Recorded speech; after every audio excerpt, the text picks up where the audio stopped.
Welcome to another episode of New Wave Media. I am your host, the protagonist, Ibrahim Satnandazi. I am here with a sports expert, my co-host, co-founder of New Wave Media, Mr. Daniel Rapo. We're going to be dissecting sports today. Welcome to the show. Good day. Yes, be on this podcast live That's very good. so that we can rub minds and see on what we can improve in the sports world and give our insights driven topics and let's hop into it. Yeah, good. I want to start with the first topic. I want to talk on a topic that is very important in sports now, and I'm talking about the best league in the world, arguably, which is the Premier League. And I want Very you true. to give us your thoughts on the title race as a whole.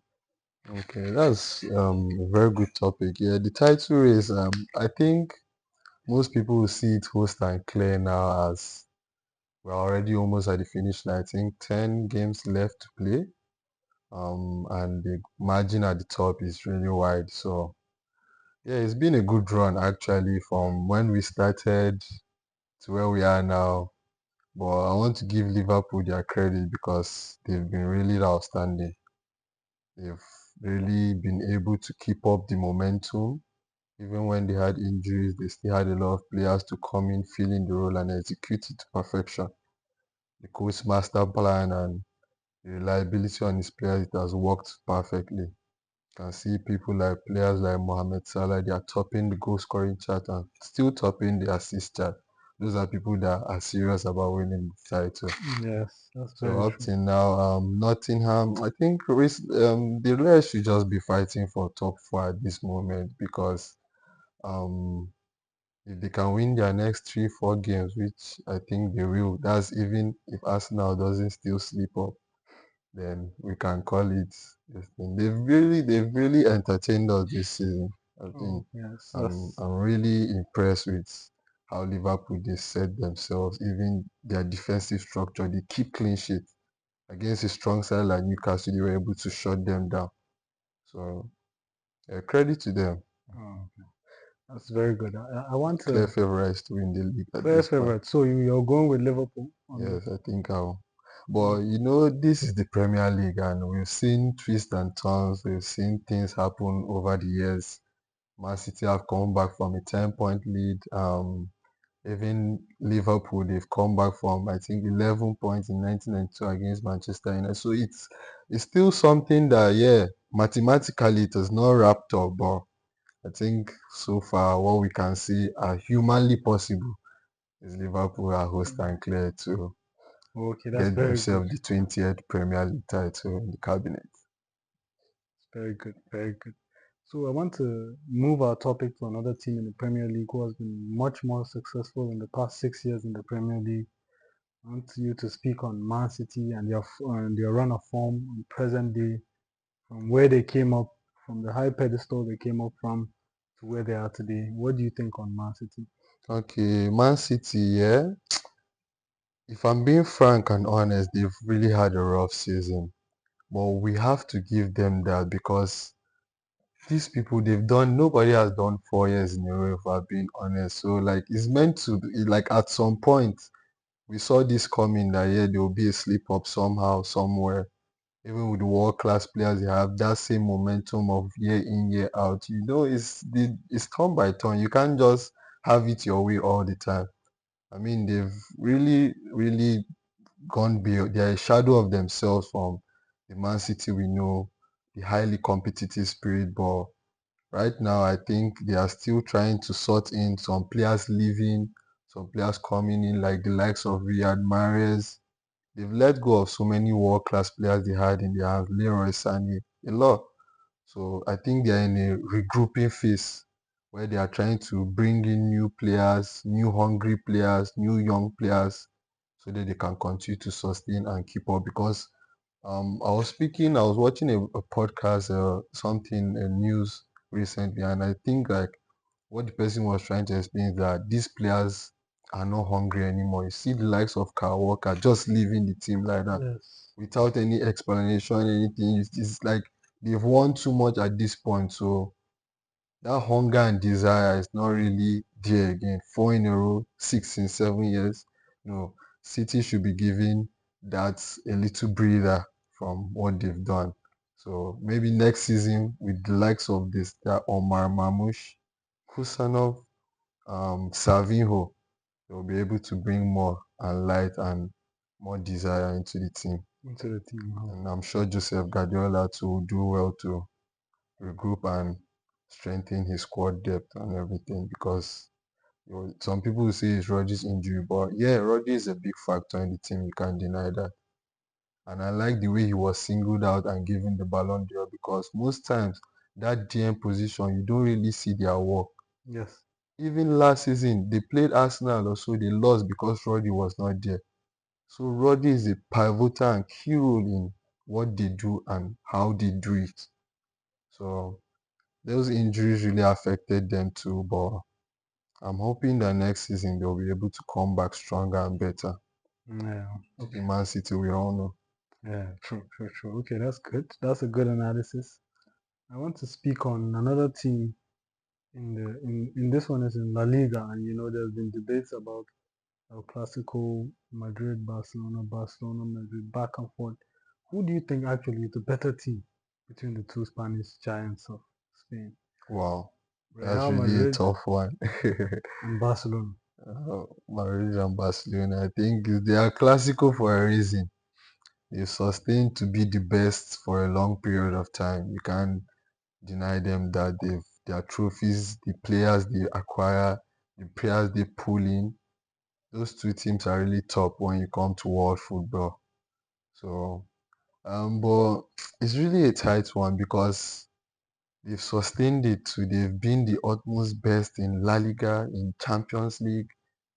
They've managed to bring in the best players when there was Cristiano, there was Messi, when there was Ronaldinho, there was Figo, when there was Zidane, there was Rivaldo. So it's been up and they've been that competitive spirit Has been in has existence. always been there. Yeah, So Bale, the likes of Neymar.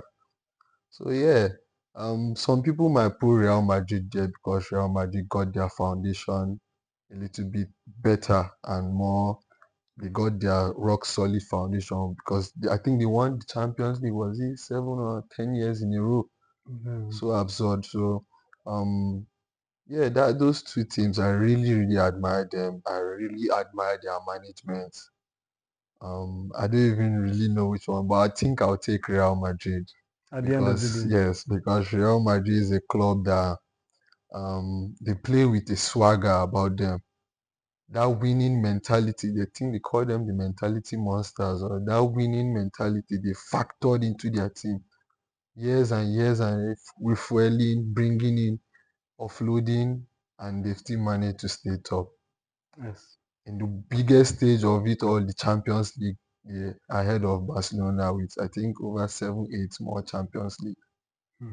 So you can see how in depth Real Madrid they set up themselves and how well they functioned over the years. But take nothing away from Barcelona. I think when the likes of Pep Guardiola was there, how they were able to dominate and I think there was some a Clasico they gave Madrid 5-0.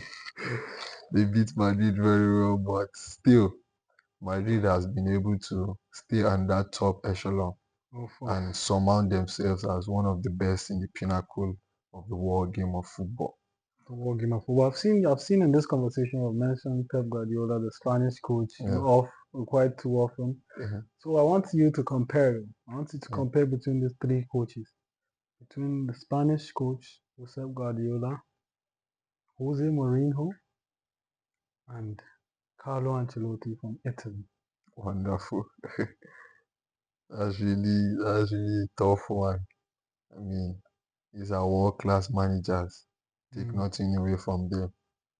But if I want to put in order, hierarchy of order, I'll have my reasons. I'll bring them into limelight as we talk more on it. I think I'll put Carlo Ancelotti as number one, then Oh, okay. Joseph Guardiola, then Jose Mourinho. Wow.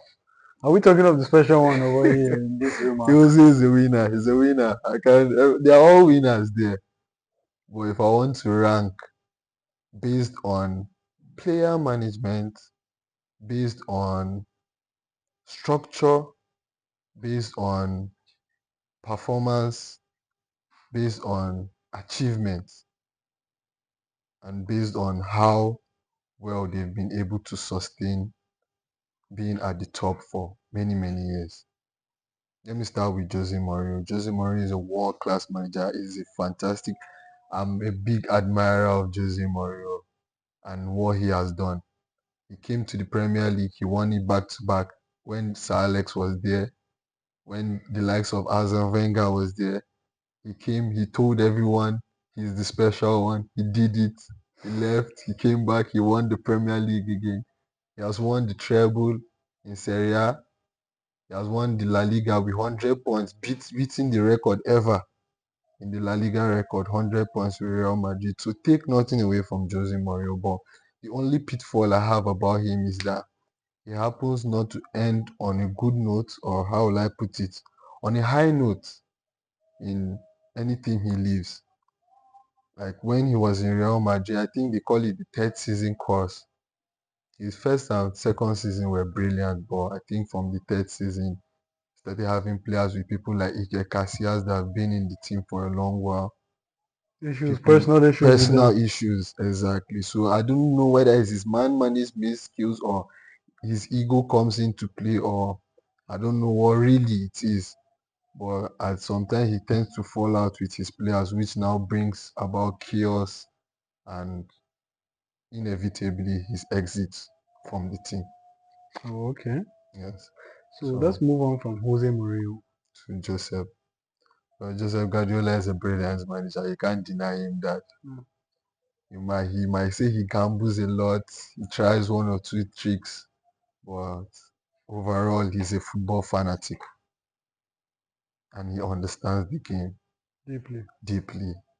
One thing I love about Guardiola is the ability to find good players, drill them, and take them to another next level.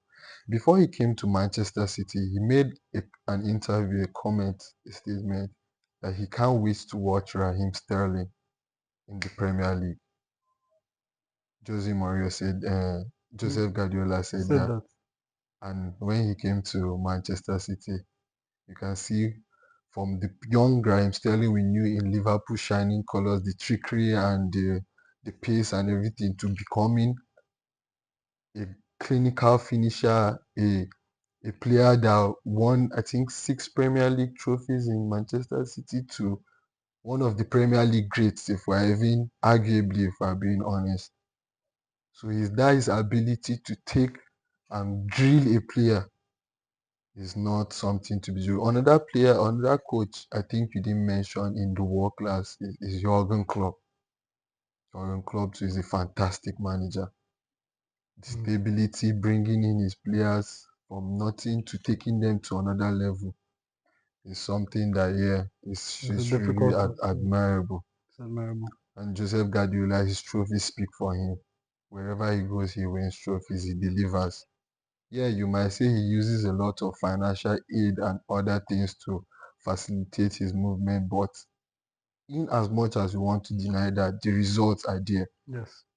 There are many coaches, many players, they'll buy players, they'll do this, they'll do that, they'll still not be able to deliver. But Joseph has been able to do that in numerous teams.